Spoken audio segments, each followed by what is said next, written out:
मैं सुभाषा Tiwari online class में आप सभी का स्वागत करती हूँ। बच्चों, आज मैं अभ्यास पाठ 2 के प्रश्न संख्या 7 से पढ़ाने जा रही हूँ। इसके पहले मैं प्रश्न संख्या 1 से 6 तक पढ़ाकर वीडियो आप लोग को भेज चुकी हूँ। अब चलिए प्रश्न संख्या 7 हम लोग पढ़ें। नीचे स्तंभ क में विराम चिन्ह दिए हैं और स्तंभ ख में उसके नाम दिए गए हैं। रेखा खींचकर विराम चिन्हों को उनके नाम से मिलाई। बच्चों, विराम चिन्ह का भी किसे कहते हैं, कहाँ प्रयोग होता है, कौन कौन विराम चिन्ह है, इन सब का भी वीडियो मैं बनाकर आप लोग को भेज चुकी हूँ। इसलिए आपसे आग्रह है, निवेदन है कि आप लोग उस वीडियो को ज़रूर देखिएगा। जब आप लोग उस वीडियो को देखिएगा तभी ये विराम चिन्ह का संबंधित जो प्रश्न है उसे आप हल कर पाइएगा। ये बच्चों क्या है? ये निर्देशक चिन्ह है। तो देखिए बच्चों, निर्देशक चिन्ह कहाँ है? यहाँ है। ये क्या है बच्चों? अल्प विराम। अल्प विराम देखिए कहाँ है? यहाँ है। अब चलिए, ये क्या है? दोहरा उद्धरण चिन्ह। यहाँ कहाँ है बच्चों? दोहरा उद्धरण चिन्ह देखिए यहाँ है। ये क्या है? प्रश्न सूचक चिन्ह। प्रश्न सूचक चिन्ह किधर है बच्चों? यहाँ है। ये देखिए क्या? पूर्ण विराम। पूर्ण विराम।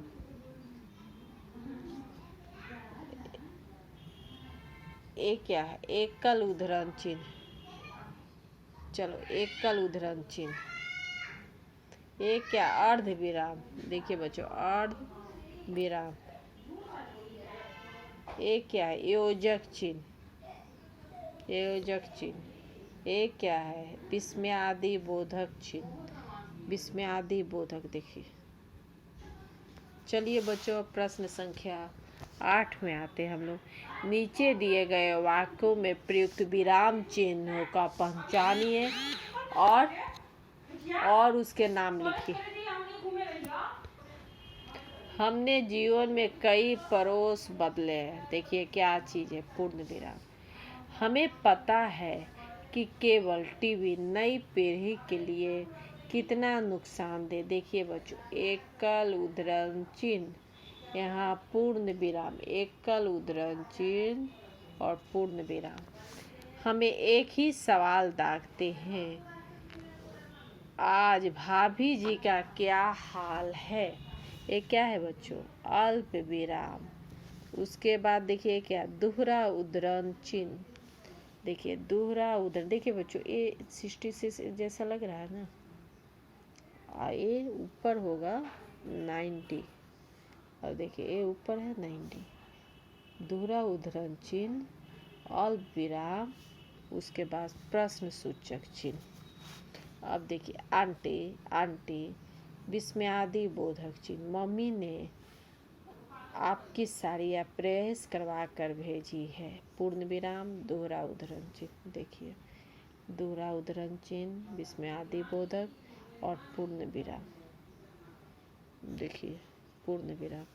अब देखिए पंडित जी, ये क्या है? कोष्टक। देखिए कोष्टक, उसके बाद पूर्ण विराम। अब चलिए आगे। देखिए, हमारे पड़ोसी बहुत अच्छे हैं।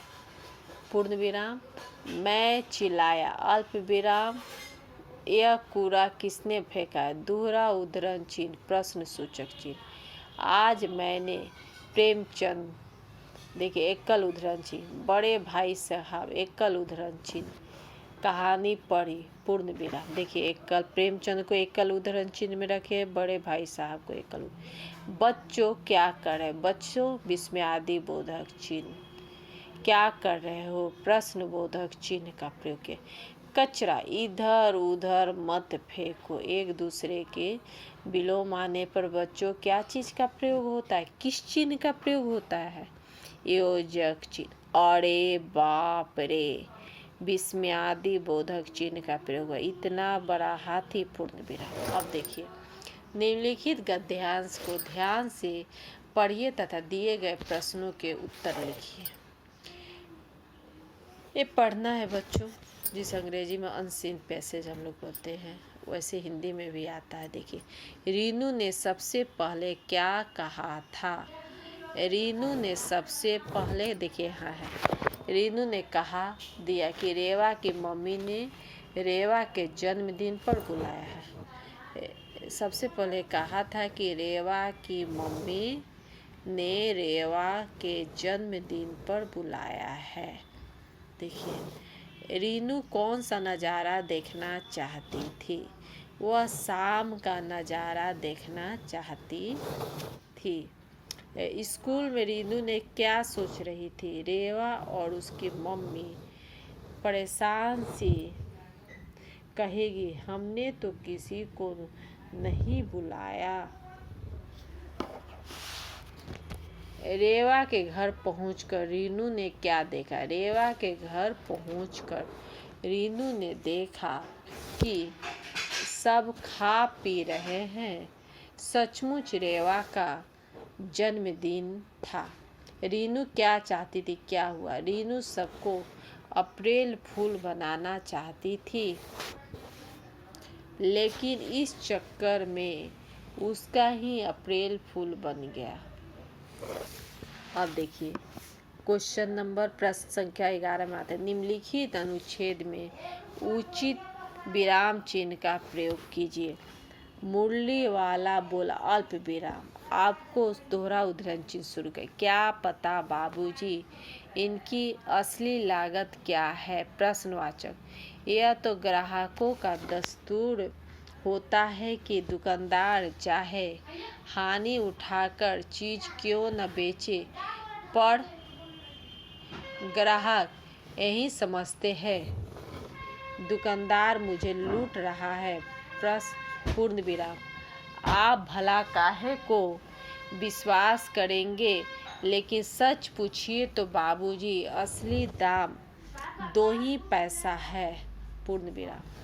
आप कहीं से 2 पैसे में यह मुरली नहीं पा सकते। मैंने तो पूरी 1000 बनवाई थी, तब मुझे इस भाव पड़ी है और इसको क्या हम लोग करेंगे? बंद करेंगे।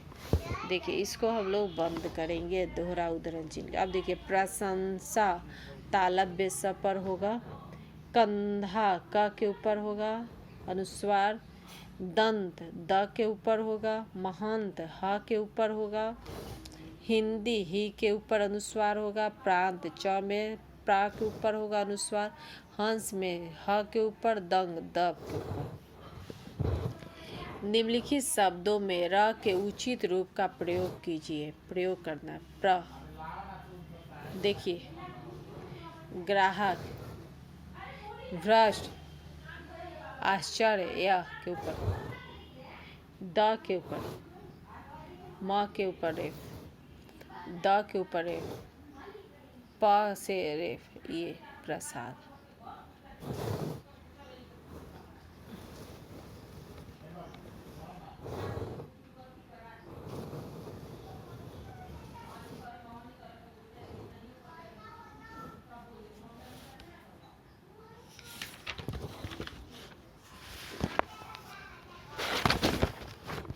निम्नलिखित शब्दों में उचित स्थान पर नुक्ता लगाइए। रोज, टेलीफोन फ, जीनत, गरज फ, लिफाफा, नाज ज, गरज ज के नीचे देख लीजिए, ज के नीचे, फ के नीचे, ज के नीचे, ज के नीचे, फ दोनों फ के नीचे होगा, ज के नीचे। फूला न समाना, वाक्य बनाना है। बच्चों वाक्य हमेशा एक ध्यान दीजिए, आप लोग क्या करते हैं कभी कभी परीक्षा में वाक्य बना देते अर्थ के। जैसे फूला न समाना, खुश होना, तो आप लोग मान लीजिए कक्षा में प्रथम आने पर वह खुश हो गए, ये नहीं मत कीजिएगा।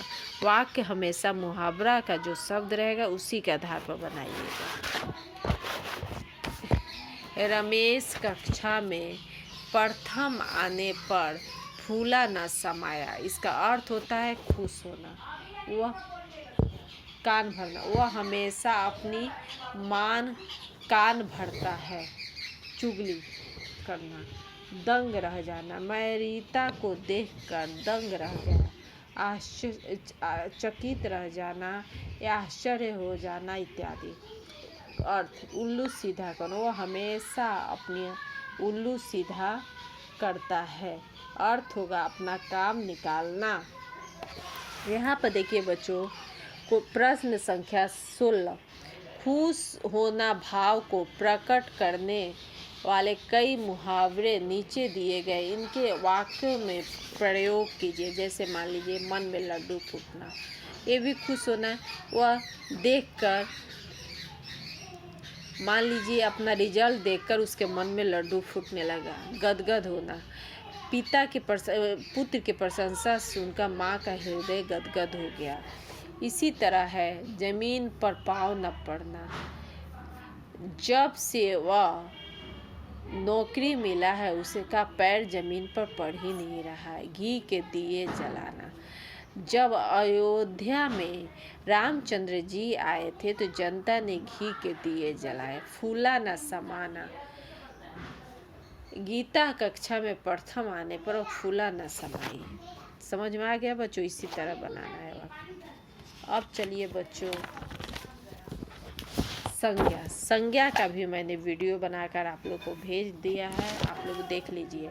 किसान जातिवाचक संज्ञा है, भिखारी जातिवाचक संज्ञा है, धुलाई भाववाचक संज्ञा है, महाभारत व्यक्तिवाचक संज्ञा है, प्रेमचंद व्यक्तिवाचक संज्ञा है, दुकान जातिवाचक संज्ञा है, सतुरता भाववाचक संज्ञा है, शिमला व्यक्तिवाचक संज्ञा है, विद्यार्थी जाति। यहाँ पत्र है, अपने मोहल्ले के पार्क की सफाई करवाने हेतु नगर निगम अधिकारी को पत्र लिखे। ये बच्चों ऐसे पत्र होता है, पहला सबसे पहले हम लोग अपना स्थान जहाँ से लिखेंगे वो लिखेंगे दिना, उसके बाद लिखेंगे सेवा में नगर निगम अधिकारी, और ऐसे करके पत्र लिखा जाएगा। बच्चों पत्र का भी मैं फॉर्मेट आप लोग को भेज दूंगी, आप लोग उसी फॉर्मेट के आधार पर पत्र लिखिएगा। ठीक है बच्चों, मैं यहीं पर अपने आज का जो ये है वीडियो है जिसको मैंने बनाया आज यहीं पर विराम देती हूँ।